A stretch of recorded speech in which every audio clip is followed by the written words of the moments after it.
Hello and welcome to Some of My Friends Read Comics. We've got Chris. That's my bag of money. We've got Vince. Spider-Man is Peter Parker. And I'm Kia. Hello. Vince, your quote does not actually appear in our comics today. I really thought it was about to. I really did. So today we are reading about the Sinister Six. The Sinister Six. The Sinister Six. Pretty much the same thing. Topical. Right? Topical. No. Slip of the tongue. Thwip of the tongue. We are talking about the Sinister Six because, boy, that Spider-Man movie, Homecoming, that was fantastic. Leading ourselves right down to the Sinister Six. Maybe it was shocking. Maybe it'll actually happen this time. Who knows? We'll see. It might. But I really felt like Homecoming was like, oh shit, we've got Vulture and Shocker. And we've got, I think, one other guy, and I'm like, oh, and we got Scorpion. I'm like, yeah, Scorpion. We got three bad guys here right now. I'm like, I was excited. Yeah, all together, it was a good stuff. Good stuff there. Now they just need Jamie Foxx in his blue CGI. Oh, fuck that shit. But we'll still dedicate a half hour of screen time to him for his story. It's important. But he saved me on the elevator, man. That elevator. I don't know. No, I don't want to lose that elevator scene. Anyways, let's stop hating on the movies too much because we're talking about some comics, and those are a lot of fun. We're reading the very first appearance of the Sinister Six back in Amazing Spider-Man Annual #1 from the 60s. Was this, 65 probably? 64, I believe. 64, yeah. We also decided to read because that's just a single issue. We're also reading the second story featuring the Sinister Six, which is all the way in 1990.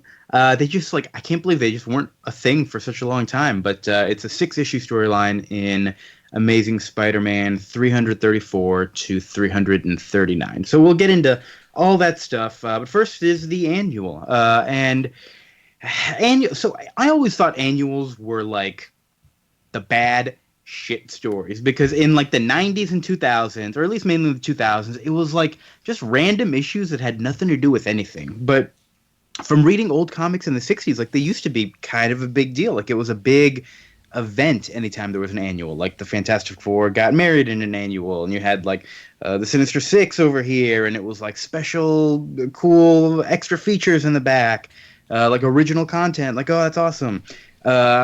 Chris, you know more about the history of comic book publications. Can you fill us in? What happened? When did they go from cool shit to kind of same old whatever? Well, I don't have an answer that tells you exactly when it happened. But I mean, as most people who have worked a regular job can tell you, sometimes there's an extra Wednesday or a Friday in a month. There's 5 instead of 4. And, the comics are on a 28-day schedule normally. So eventually you end up either having a drift where you're like, okay, well, we've got an extra week, so we either have to set it back a week and we just have nothing come out. Or we say, or we could do a special issue.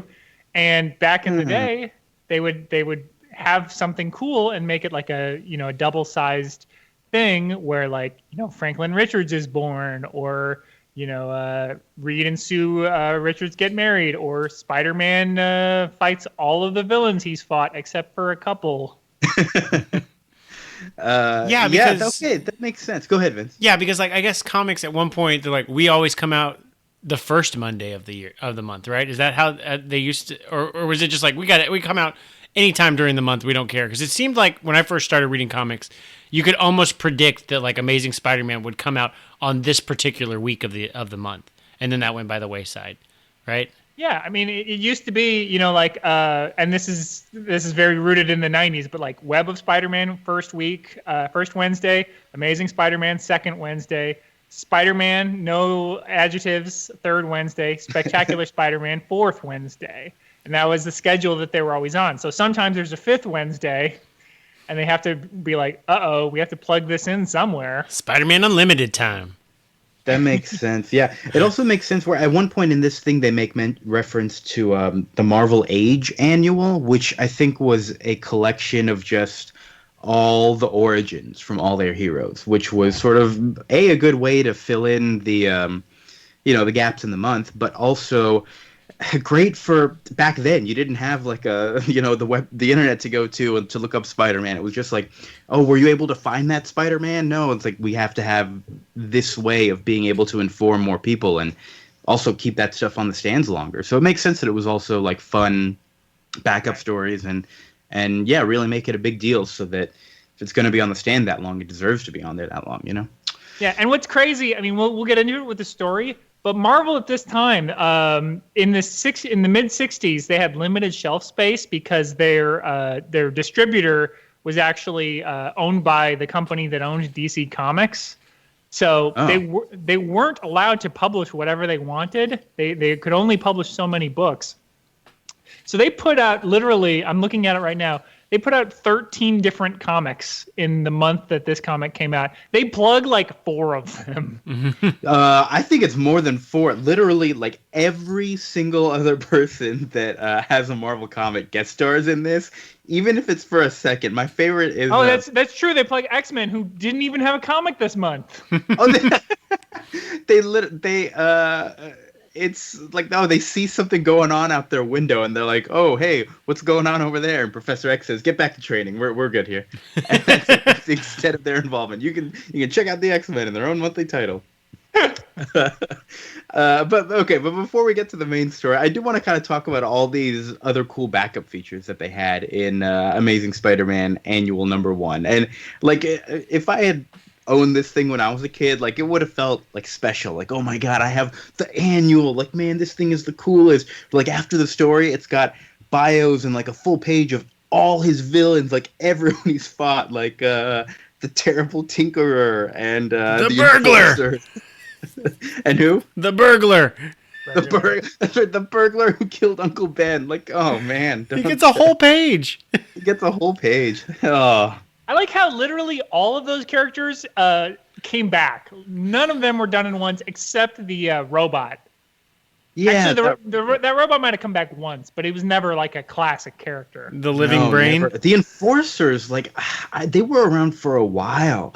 I remember like kind of getting mad, like, oh my god, the Enforcers again. Like, geez, these guys are like nothing. Year one of Spider-Man, fucking they laid down the groundwork in year 1. Like they knew exactly what they were doing and hit the ground running. Like they really did. Like everyone's in there and it's amazing. And then Steve Ditko had like a million amazing designs where he's just like, oh, this is going to be an amazing design right here. Yeah, I mean, because I was, and not to talk about the movies too much, but other than like Green Goblin, Harry Osborn, they haven't repeated a villain in 6 Spider-Man movies, despite 3 reboots. Like, it's kind of baffling to me. Even when they do repeat Green Goblin and Hobgoblin or whatever they're calling, there are other villains in there too to kind of, he just has such a deep rogues gallery, and they're all interesting enough, I think. Yeah, well, maybe not as interesting as I was like, holy shit, Vulture's interesting to me? Like, that was weird. Oh, they did such a great job. Anyway, all right, we're not talking about the movies. But what else is back here in the back of this comic? You've got Spider-Man's secrets and how his power works and how his costume and his webbing works. I really like the page that's an example of everything he can do with his webbing, like a safety net or a parachute. Which is, I mean, it's another one of those things, like, I don't want to go on too big of a rant, but, like, Stan Lee is like, well, I told Steve Ditko to make a Spider-Man. So I created Spider-Man. But it's like, Steve Ditko came up with the idea of, like, his powers are going to be that, yeah, he's got spider powers, but then he also has this visually interesting thing that he can do that basically does whatever he needs it to do, but in a way that isn't, you don't feel like it's cheap, like Green Lantern. You're like, oh, that makes sense. Of course his webbing can do that. Mm-hmm. Yeah. So it's just like, is it pretty much like a Batman and Bill Finger situation with Bob Kane? It's like, I told him to come up with a Batman. So the guy came up with everything, but I created it because I came up with the word Batman. Is that pretty much? Exactly. I mean, he says that, and then Jack Kirby, I guess, made a version of it where it's basically like he has like a gun that shoots webs. Mm-hmm. And Stan Lee was like, no, thanks. And then Steve Ditko created Spider-Man, the billion-dollar franchise that we all know, with like web armpits and all the rest. And he's like, good, this is good. There is a page in the back, a few pages in the back of how Stan and Steve create Spider-Man, and it is just like them taking the piss out of each other, and Steve like, God, why did I put so much webbing in this damn costume? He looks so tired. He draws himself so tired in that art. He does. Oh man, I feel really bad for these guys. It's not like I went into this thinking it was going to be like a really fun story, and it's just like, boy, like, oof, these people have tough lives. This would have. Yeah. He lasts like 20 more issues on Spider-Man, and then he quits and is basically done with Marvel for 20 years. Wow, I can imagine. That'd be. I guess it's about 15 years. It's not until the 80s that he comes back. So was he doing Doctor Strange at the same time? Yes. So it's actually Strange Tales. So this motherfucker was drawing Amazing Spider-Man Monthly. Somehow drew a 72-page Amazing Spider-Man annual and was doing Doctor Strange at the same time? Yeah, I don't know how they drew this thing. Like, it's filled with just huge, gorgeous pages. Should we just get into the story now? Because I think we've gone too long without talking about the Sinister Six. Let's get into it. So this story is, like we said, basically just all of Spider-Man's villains teaming up to get at him. And this is all Dr. Octopus's idea.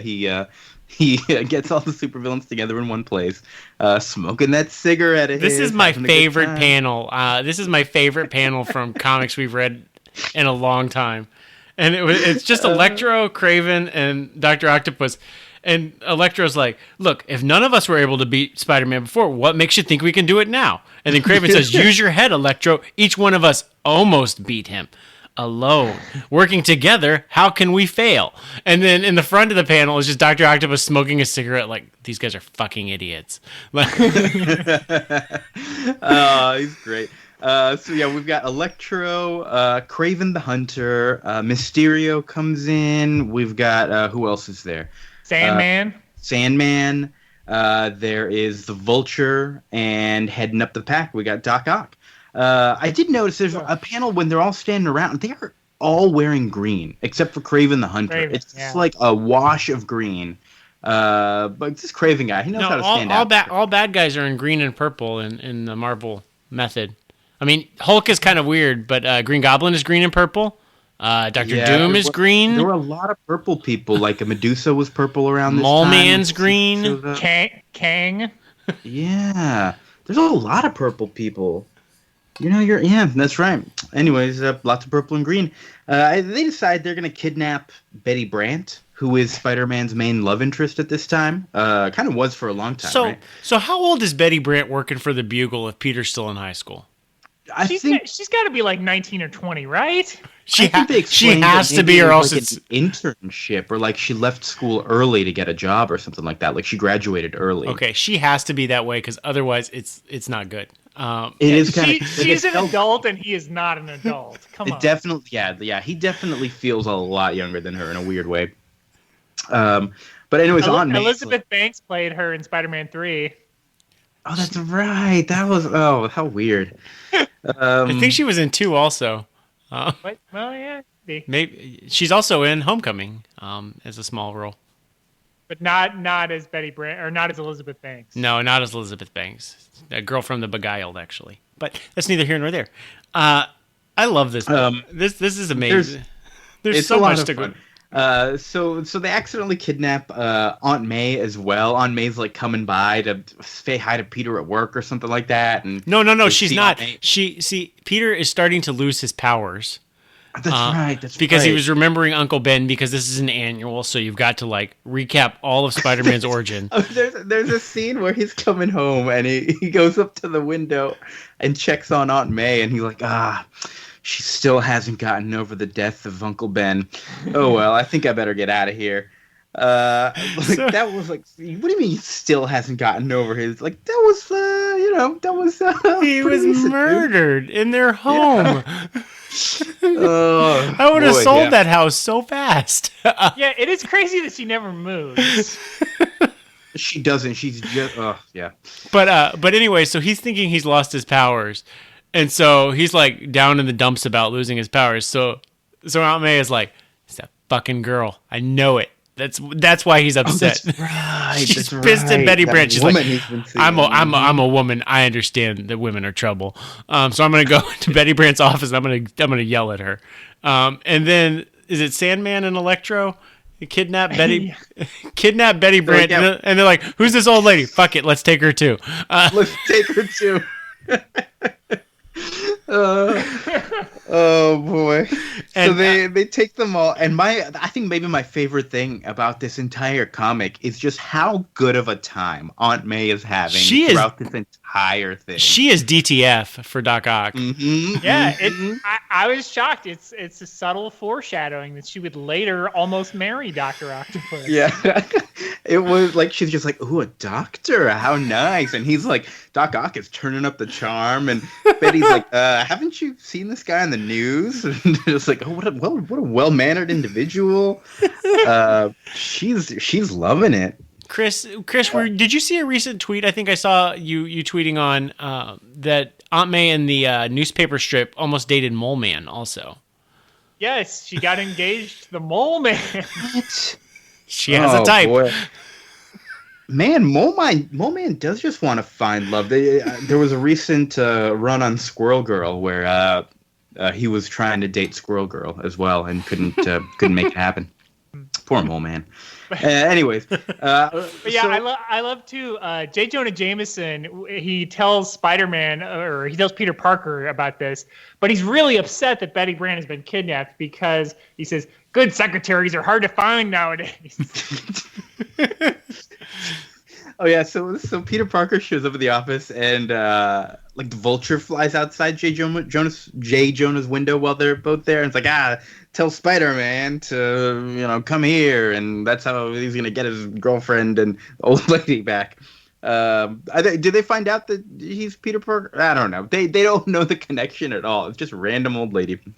Well, yeah, they just know Betty Brant has been involved in his previous adventures, so they're like, right, that's Well, I think he was like they were like he's explicitly distracted by her, so he cares about Betty Brant in some way. So we know that she's the key to somehow Spider-Man. Meanwhile, J. Jonah Jameson has to get in touch with Spider-Man to let Spider-Man know, or else the Sinister Six is gonna kill him, or something equally horrible. And so he's trying to get in touch with the superhero community, calling everyone up, which is another great excuse to plug people like the Fantastic Four and Captain America. They're like calling around trying to get a hold of Spider-Man. Everybody's in this thing. Thor flies past. Yeah, we jumped past that Thor one. I really like that at the beginning. Spider-Man's like, well, let me just figure out what crime's going on. So I'm just gonna read a newspaper, and then Thor just flies by, and I'm like, this is really cool. Like, I mean, this is like in the first year of like the Marvel Universe proper, but it really does make it feel like a whole world that he's living in. Yeah, because like Thor just like flies by and does stuff, and then he gets in a fight with Flash Thompson as Peter Parker, and Doctor Strange just astral projects and stops the bully fight. I don't know why, but I love it. I thought that Doctor Strange was maybe going to be involved with the whole power loss thing, because right before he's like, oh, I wish I didn't even have these powers, and he just kind of like, Doctor Strange had just been around doing things, like he made a wish. I'm like, oh, is that going to be what it is? And it was like, no, he just got in his own head. Okay. He's not a genie. He's not going to grant Spider-Man's wishes. Know.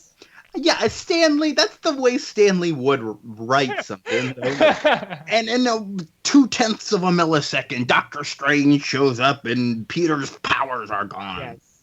He did forget what Peter's name... I forget what he thought Peter Parker's name was, but he got it wrong in that first year of Spider-Man, for sure. Yeah, he messed up names a lot. I do love reading a lot of these captions in the Stan Lee voice. A split second later, a startling. You know what? I'm not doing Stan Lee any justice, but I love this stuff. He's always talking about split seconds. So Spider-Man goes to where he has to, and the villains have this terrible plan though, where it's like they're gonna fight Spider-Man one at a time, and they'll each have a card telling him where to go next to find the next person. It's such a weird plan. It's a scavenger hunt. It's a scavenger hunt. You have to fight me. It's so stupid. Like if you just took like one Why don't we just all team up and fight him at once? Why wait one-on-one? And and two, the theory is, well, we'll weaken him, which means 3 or 4 of them are going to get their asses kicked before he's fully weakened. The first few got no chance at all. It's like, I'll take a hit. I'll get, Electro's like, I'll get my ass kicked. I'm great. Thanks. Like, well, like so, they had to draw numbers out of a hat or something to figure out who goes first. And they were all just like, okay, I'm cool with this, which I can't imagine in a modern comic would go down that way. Number 1 would just be like, I'm going to turn on the team or something. Yeah. Well, I like the Vulture. I mean, the Vulture, everybody else on the team has pretty cool power. I mean, Mysterio, you could say, well, it's just robots and illusions and stuff. The Vulture is just an old man who can fly. That's why they don't. There's not a whole lot of fun and variation to his little bit when he comes up. That's why I was he has no chance. Spider-Man can easily beat him, Dr. Octopus. Yeah. Which is why, all right, we'll get to Vulture, but we'll just talk about him now. He's like, last time you fought me, it was your webs that did the trick. So now I'm not going to fight you unless you put your webs away, or else I'm just going to fly away and you're never going to know the next steps of the scavenger hunt. And he's like, well, shit, I guess I don't have a choice. And if he's if Vulture really should have bargained for more, because Spider-Man, he was like, okay, yeah, he was real quick to accept that deal. Yeah, he instantly caves. Yeah. And then Vulture still gets his ass kicked. Yeah, man, he didn't try nearly hard enough. Including Spider-Man riding the Vulture back to where he put the webs. Oh, Vulture, you suck. And what I love about this issue is that the fight. Every single fight culminates in a full page, single panel page of him it's so good. nailing his nice final hit. See, it's just it's so perfect. It's just, oh man. And they even do that in the later arc. Punch and Electro. You've got Kraven and his 2 cats in a big old scene around Spider-Man. Shit, this is awesome. Yeah. Yeah, I do like it because it really emphasizes that no, Spider-Man has super strength. One punch from this guy will knock you out. Right. He's busting through a window to get to Mysterio after he realizes that he's fighting X-Men robots. Which again, another great way to kind of break up that art. Okay, Mysterio might not be that interesting to fight, so let's just put in something else that could be fun to draw for a little while. We've got Sandman, who was always cool. And Vulture, and then Doc Ock. I do like the lip service to science in Electro and Sandman's fights, in that he has to depower the electrical plant and then ground himself to beat Electro. Yeah. And with the which one is it? With the slippery stuff on the ground. Who was that? Was that Vulture? That was Shocker. That was later. Oh, that was later. I'm sorry. Sandman. They lock themselves in a safe basically, and then Sandman just runs out of air and is like, "Oh crap!" That's right. And then when Spider-Man busts through the door to save Betty and Aunt May. Aunt May is just appalled that he didn't knock first before he entered. Ugh, that's Spider-Man. What a villain! God, I wish he was a good boy like Dr. Octopus. What a sweet gentleman that Doc Ock is. Anyways, everyone's okay. The villains all seem to be sitting in what appears to be a very normal holding cell, which I don't know if you should just leave Sandman in the same room there, not packed up or anything, but literally all 6 of them in one room sitting on the ground seems like they're going to bust out pretty quickly. And we didn't talk about it, but he didn't even beat Kraven. He just stole the card and ran away. He did. You're right. He just stole the card. Well, that's true. I really love the fight with Octopus. First of all, we didn't talk about it. I'm sorry. First of all, I guess Octopus's arms aren't fused to him at this stage in the game. They're just an extra. Yeah, he can put them on, take them off. Yeah. But he fights him underwater, which I don't really remember Dr. Octopus actually doing octopus underwater stuff. And then my favorite part is it completely inverts how the previous splash pages were, and it's this one where Dr. Octopus in a full page is beating up Spider-Man. And I think that's such a cool touch. It's built the language of the story throughout the entire issue to then come here and it's wait, Dr. Octopus is the one beating Spider-Man. And I'm like, this is cool. This makes me very happy. Yeah, it was a really cool touch. Yeah. And it's also sciencey that he beats him because he basically seaweeds, like uses his webbing as seaweed and just gets Doc Ock's tentacles caught in it until he breaks the water they're in. Yeah. Yeah, it was a really cool. It was also nice to see his webbing just like all scribbled around in the water. I was like, Yeah. oh, it's not really working. We're like, oh, but it is. It's doing what it needs to. That's cool. Yeah, that was cool. I don't know if we'd ever seen that before, like what Spider-Man's webbing looks like in water. I don't remember cool that. effect. I don't remember ever seeing that. Yeah. So Amazing Spider-Man Annual #1. You know, I know it is just like a product of its history, but even for something reading today, it's like it's a lot of fun, and you just can't help but feel the fun in there, which I think I recommend reading. I'm thinking if you wanted like a history of Marvel and didn't want to read a bunch of old 60s comics, you could pretty easily just maybe read any annuals and special issues they had throughout the time, and you're kind of like in that era and you can feel it. It does feel like something. Yeah, like I've typically shied away from Stan Lee 60s comics because they are a little overwritten.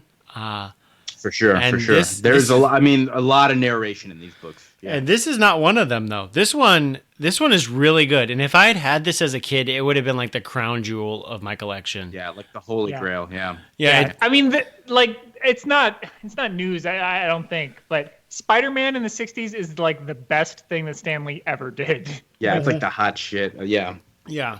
Like, everything else he personally wrote, you're like, this isn't that great. But like Spider-Man is really good. Yeah.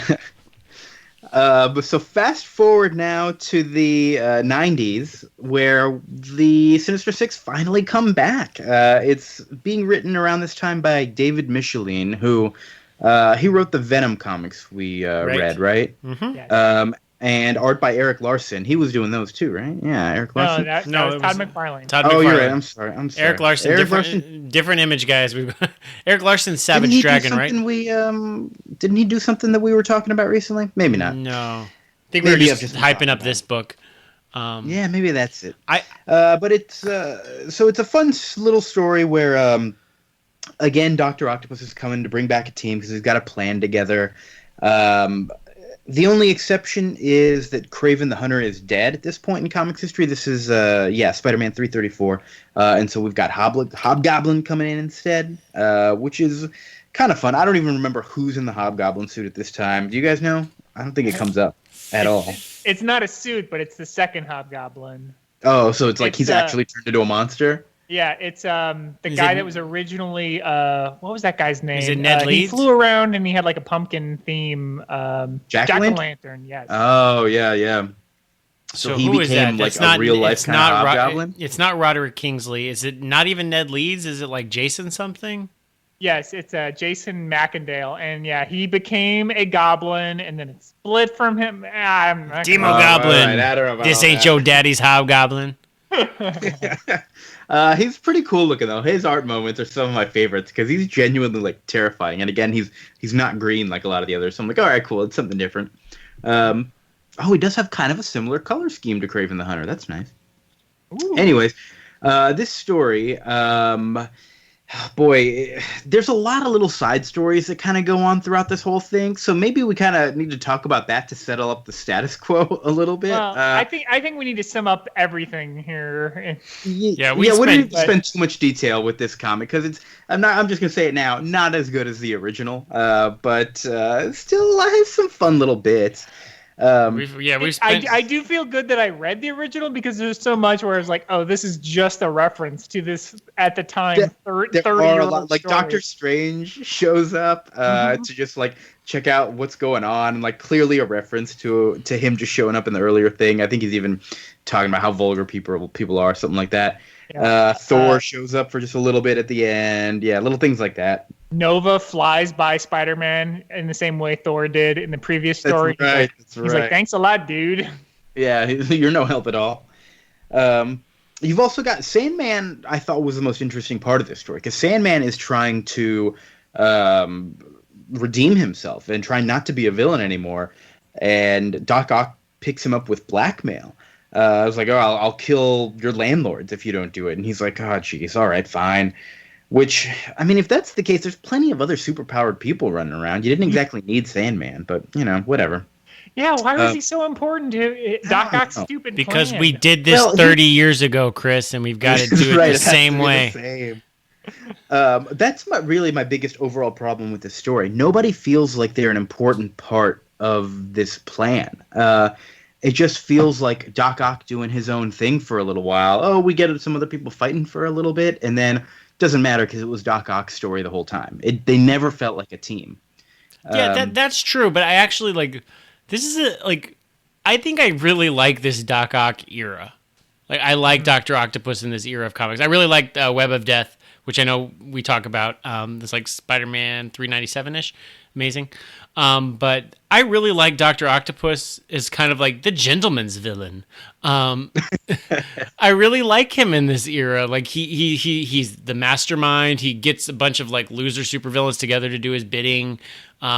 He's in this nice white suit, which is a really good look for him. This white double-breasted suit.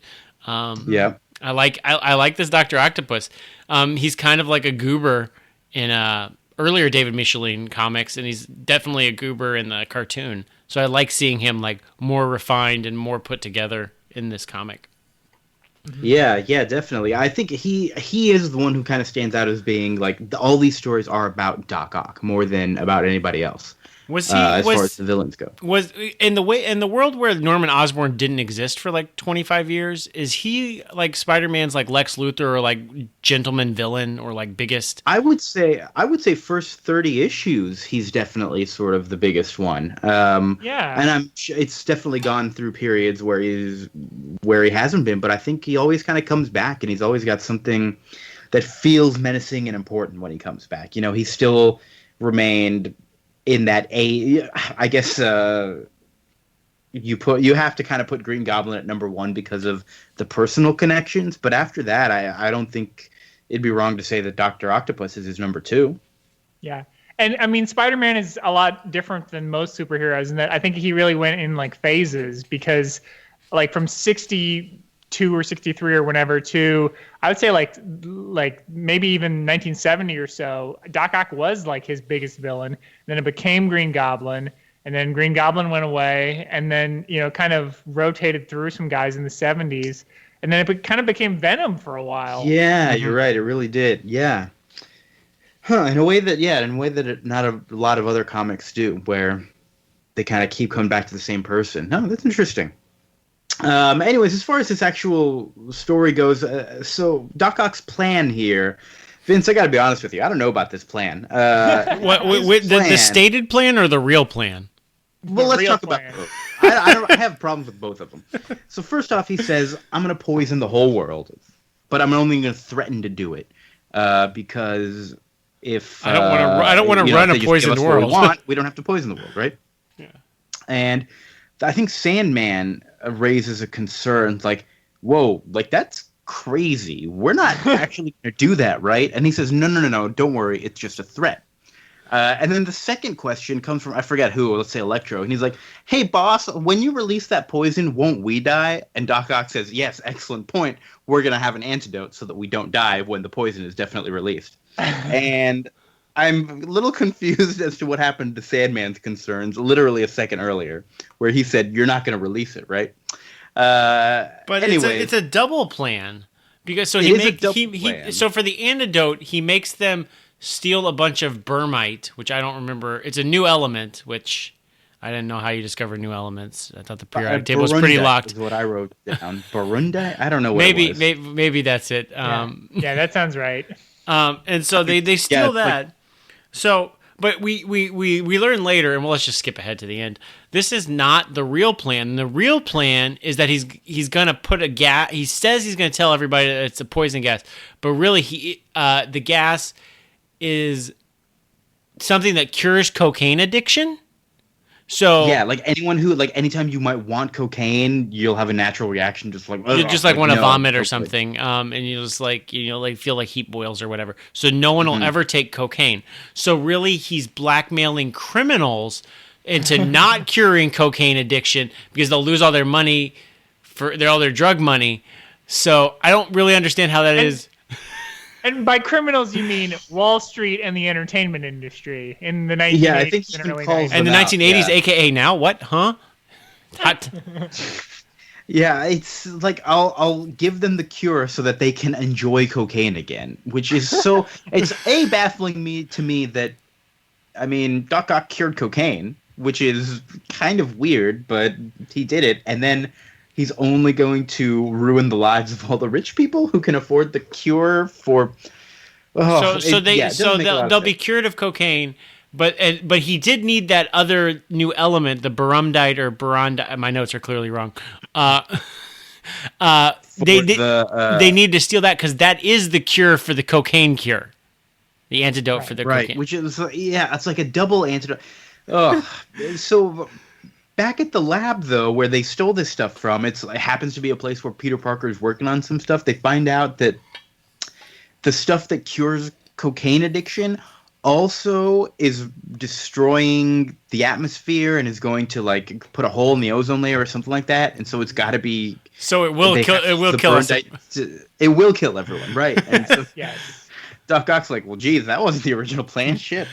So Spider-Man comes back and steals the barundite back from him. Thor takes it up into the atmosphere so that we're all saved. Hooray! We should also mention, or I should also mention, that the original plan of this satellite launch was to study magnetic ley lines as a alternative for nuclear power. Yep. That's right. It was like such a weird thing that Peter was researching independently. And it's like, yeah, Doc Ock hijacked that rocket to shoot his stuff into the air. There's some weird stuff going on here. For those that don't know what that is, ley lines are crazy things that people that believe in, like black helicopters, think that there's energy kind of lines that they don't go along with the actual lines on the globe. But basically, they follow those general paths. And then if you track them, they give you energy powers or something. That's where all the ghosts fun converge. For Ghostbusters. Yeah, it's mostly used in for like mystical heroes and villains in comic books. Yes.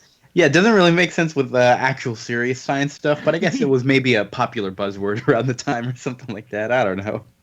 Yeah, it's just funny that these writers are working in like 1990. I'm sure their job was a lot harder before Wikipedia existed.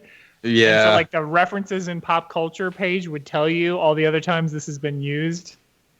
So throughout all this, we've got MJ going through her own stuff, which I'll be honest, I was maybe a little bit more interested in what was happening with MJ's thing over here because she had a stalker who had recently gotten out of jail and they were worried about, but don't worry, there's like this cop who's kind of helping her. And this stalker guy tries to kidnap MJ. The cop turns out to be an even bigger stalker and wasn't a real cop after all and kills the other stalker. And MJ's like kind of screwed a little bit. And then who shows up to say, I've completely forgotten how MJ... She just knocks him out. She tricks him. That's right. She tricks him and knocks him out. She kind of saves the day on her own. This is a bonker. This whole side plot is bonkers. It's like because it's just so like whoa. Well, what is happening here? It's ripped from the headlines because there was like a sitcom star, Rebecca Schaefer, who was murdered by her stalker in '89, and a lot of America's like anti-stalking laws in 1990 were passed, which is fairly contemporary with this. Right. So that's the real aspect of this, but then it's like let's put this in the kids comic.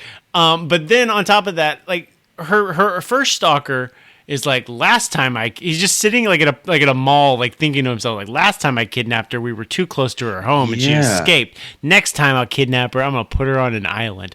I'm like, this is fucked up. So creepy. But not only does she up. have one murderous stalker, she has a second murderous stalker.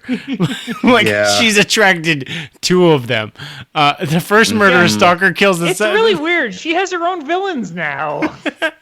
Yeah. But and meanwhile, and they're all like there's some gratuitous moments in this book too, like when she's bending over to say goodbye to Peter in the cab. I'm like, all right, come on, we don't need all that. Yeah, it's ridiculous. Like I am firmly on like pro MJ. Like I like her character. I think everything that happened was stupid. But at the same time, I'm like making her super famous and also drawing her like this is too much. Yeah, yeah. They need to like have her be like a struggling actress for a little while or something, so that it's not like this. This is ridiculous. Yeah, I 'cause really- I'm glad they are giving her some attention, but it's like, okay. But it seems like they just like, well, we have to put a plot for her that doesn't overlap and doesn't meet up with Peter's plot at all. To the point, and then she even spends a page telling us why her plot is not important. Because in the middle of it, she's like, Peter's going through a lot. I probably shouldn't burden him with my plot. No, MJ, your plot is... No, it's not. It's not important at all. Your plot is pretty important, yeah. She tells herself her plot is not important. Yeah, it's messed up. But, and then the other subplot. ahead, Can we talk about Nathan? Because... wait, so R.I.P. Nathan. Aunt May is dating this old rich dude who... Well, he's not rich. He's a boarder in her house. Right, you're right. Yeah. Was he in our Venom issues 30 issues ago also? He was, yes. Okay. He has decided that he is going to cash out his life insurance, bet all of that money on the death of a person, on the fact that Raymond Trask will die. And he's the side bet for Chance, our gentleman's gambling villain. Right, if you remember Chance. Yeah, so from the Venom issue, yes. This is such a weird side story. So Kingpin and some like weird fish-looking mob boss called the Grouper. Kingpin and Grouper hire Vulture and Chance to take out this Raymond Trask guy. So I'm like, I guess he's related to like Boulevard Trask and the whole Sentinel program and that whole thing. I hope. Maybe. Sure. Maybe that's what I was thinking. I don't know about that. I don't know who this guy is. I don't know why people are able to bet on this dude dying, but he doesn't die. And so meanwhile, while this is all going on, he loses his insurance money, and the Vulture tries to kidnap Aunt May in the middle of all this, and Nathan jumps up and says, no, you're not going to do that. And so Vulture just takes him instead. Which is crazy because the Vulture knows Nathan. They've interacted in the past. Oh, shit. What? Yeah, they know each other. Like, I think they went to the same, like, I don't know, like Shriners Club or something. There was a Spectacular Spider-Man issue way back in the day. Those two characters had a history. So I was like, wait a minute, what's going on? Aww. So I guess Nathan was I don't know. He didn't seem like the best kind of guy, but he did have some regret that he emptied out his life insurance and had nothing to give Aunt May. Oh, he's an idiot, though. He is an idiot. He dies. His heart fails, while he's falling down. Spider-Man saves him, but it's just his ticker finally gave up. Well, the issue was marketed as "and someone will die," and has like everybody on the cover, and I'm like, I bet it's the old man who can't walk. It's kind of tertiary. Yeah, the one that the previous issue said had a terminal heart condition. Yeah, it's probably that one, right? I'm also glad that at the end of this story, the Sandman decides to turn on the Sinister Six. He's like, all right, now you're going to like kill Spider-Man. Like, no, that's not acceptable. And Doc Ock says, I planned for this. And he shoots him with a gun that turns him into ice. Which, again, I'm turns him into glass. Why did you invite him in the first place? Like, what are you doing? Sorry, Vince, he turns him into what? He turns him into glass because sand turns into glass. Glass, that's right. I'm sorry. What did I say? You said ice. Oh, geez. Oh, I did say ice. What happens after that? Oh, and then like Spider-Man kind of recognizes that and helps make sure that he's cleared with the police and he doesn't get arrested or anything, which I appreciated. You also got didn't Shocker show up for a second? Yeah, in the second issue, just for no reason. Shocker just kind of like happened to be somewhere fighting somebody. Spider-Man fought him for just a hot second, but nothing really important happened otherwise. Yeah, he just kicked Shocker's ass. Flash Thompson and Felicia Hardy are in here for a little bit too, looking super 80s. Oh my god. Yeah, there's some serious 80s, early 90s. There's some serious underboob from Felicia Hardy. Mm-hmm, I was like, 90s. She's maybe only dating Flash to get make back Peter, at Peter? To make Peter jealous because she knows his identity. That's right. But Flash does not. Flash Thompson is man, it's not even worth talking about. They're just like happen to be there. There's a lot of they're like, best friends now. Peter and him they are best friends now, which is nice. Yeah, I do think that's cool. That's not to go off in too much of a rant, but John Byrne is a terrible comic writer. So when he took over Spider-Man in the late 90s, he's like, comics should be like they were when I was a teenager. So he literally had Sandman get mind controlled with an id machine by the Wizard, which made him permanently evil. No. So let's just take away the years of character growth that made Sandman a good guy. And he's like, Flash Thompson and Peter Parker should always hate each other. Yeah, I don't like that. Yeah, people need to be allowed to grow and change. That's one of the touches I really like about the Flash Thompson Venom books, is that Flash wants to do so right by Spider-Man. Like, he really wants to be cool like Spider-Man. Live up to his hero. Like, he was president of the Spider-Man fan club before he realized it was Peter. Mm-hmm. And, man, I love that character. Yeah. But Sandman did get to be redeemed a little bit too. I know I read some Thunderbolts comics in the late '90s, early 2000s, where he was kind of redeeming himself, right? Or is that before John Byrne got his hands on him again? I don't know if that was before or after, so I don't remember. But anyway, did y'all notice though that in addition to the other references we mentioned to the original Sinister Six comic, that there's only one splash page of Spider-Man punching out a guy? There is. I did notice that. And I thought, okay, here we go. There are going to be more coming up now. And there weren't. I was a little disappointed. Mm-hmm. It was only Hobgoblin. I was like, oh, I get it. Because he wasn't. He's the new guy. Yeah, he wasn't in there before. So he gets it. Mm-hmm. That makes sense. There is one collection. Panel towards the end, though, of Doc Ock, being sort of in charge. He's winning the fight. But I don't know if I like it that much. It's that panel of tentacles all over the place, wrapping Spider-Man up. And I gotta be honest with you, I think it's too many. I don't think Doc Ock has tentacles of that extent that can get that intertwined with each other. Am I wrong here? Nope, you're not wrong. It seems like too much. Just seemed like a little too much. I like the art though. Overall, I think Larson draws Peter way younger than I'm used to seeing Peter in this era. But other than that, I love how he draws Mary Jane's hair all the time. Her hair is amazing. Her hair is amazing in this arc. And I like Doc Ock's white suit. I like that look. Yeah. I think my favorite though is, I gotta say, Hobgoblin. I know I mentioned it earlier, but he just really looks like a terrifying villain, and it stands out in this book a lot. Hobgoblin is a way better character than he has any right to be, considering he's the third iteration of Hobgoblin, and he's kind of Green Goblin, but not. There's no reason for him to be as good of a character as he is, and as good of a villain. I really like him. Yeah, I like him. I'll also say both Doc Ock and the evil cop that is Mary Jane's stalker, they both have Mo Howard haircuts. They kind of look like idiots. Yeah, that really confused me. I thought the cop was Dr. Octopus for a second. He's a little bigger, but yeah, they have the same haircut. I'm flipping through, and there are a few other splash pages that I'm remembering now, like the one with Sandman protecting Spidey was a fun one. And right. But I just mean one of him beating Electro. Yeah, pages, but not splash pages are just Spider-Man punching a guy, the annual had. So what else was there? I feel like that's maybe everything. I was definitely surprised to see Shocker and Kingpin popping up in here. There wasn't a whole lot with them to do, but it was always fun to see them. And there was a Donald Trump joke about Donald Trump being a narcissist. There is a Donald Trump joke. Ugh. Boy. It's almost like they knew he was a joke 27 years ago. Huh. Go figure. Oh, man. Well,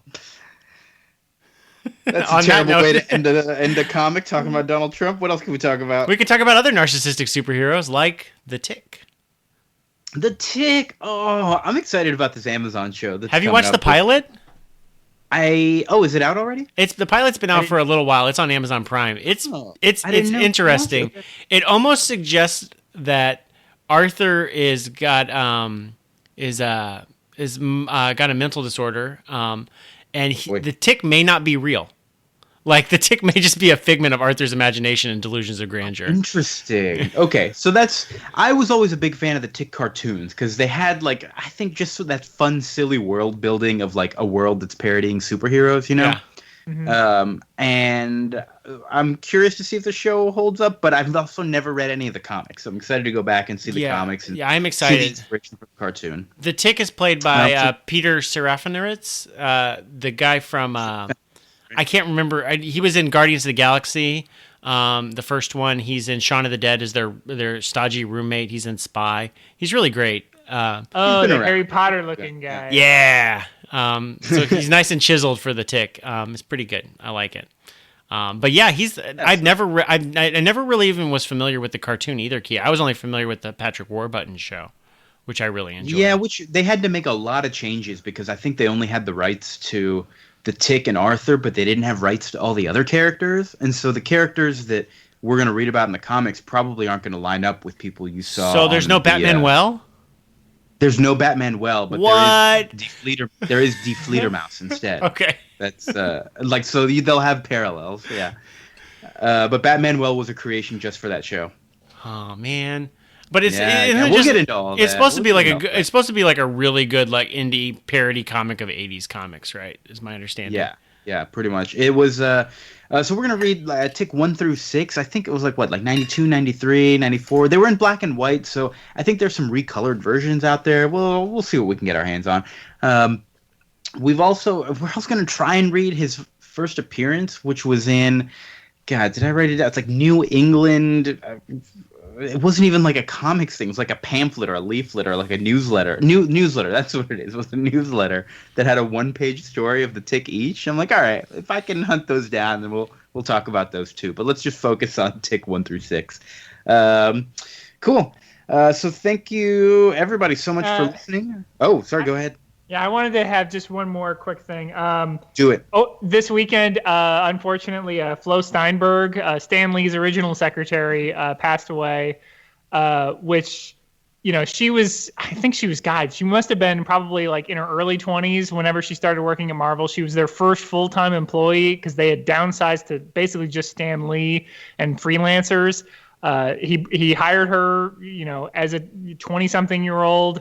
Obviously, Flo Steinberg, she was Jewish secretary, and she really made, her mark on Marvel, and to the fact that, people know who she is when she died, this past weekend. She was the one that was responding to fan mail. She was the one that was really the point of contact when people reached out to Marvel. Even when they went from a staff of 2 to a staff of 30, she was still the person that people associated with Marvel for a really long time. And I read so many great stories about her after she died that really people would kind of write into Marvel and just be like, as kids, and would get messages back that were from her, and then Stan would sign it.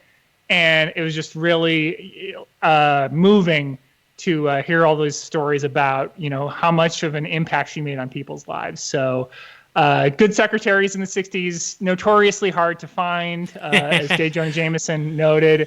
And Flo Steinberg, really just came in. And, I can't even imagine, just kind of walking in the door and you're like, okay, well, you're going to be the secretary. And then suddenly you're getting thousands of letters and people calling. And suddenly there's a real staff, and you're like, this is not the job that it was 5 years ago. But she, everybody loved her, and, she loved what she did. She came back to work for Marvel in the 90s as a proofreader. So it's just really sad. She was in her 70s, but it's still, I just wanted to take a moment and just kind of let people know who she was. I think we might have mentioned her in passing once or twice, but a really important kind of behind the scenes character. And to Stan Lee's credit, he did talk about her a lot more than most 60s businessmen would talk about their secretaries. So we do know a lot more about Flo Steinberg than we otherwise would. Wow. That's awesome. Thank you so much for sharing that, Chris. I'd heard the news this weekend, but I didn't really have as much of an understanding of what exactly it was that made her so important. So thank you for that. Yeah. And thank you all so much for listening. We hope you will join us next time. For Vince and Chris and myself, Kia, thank you so much. We love you, and hope you have a great rest of your couple of weeks.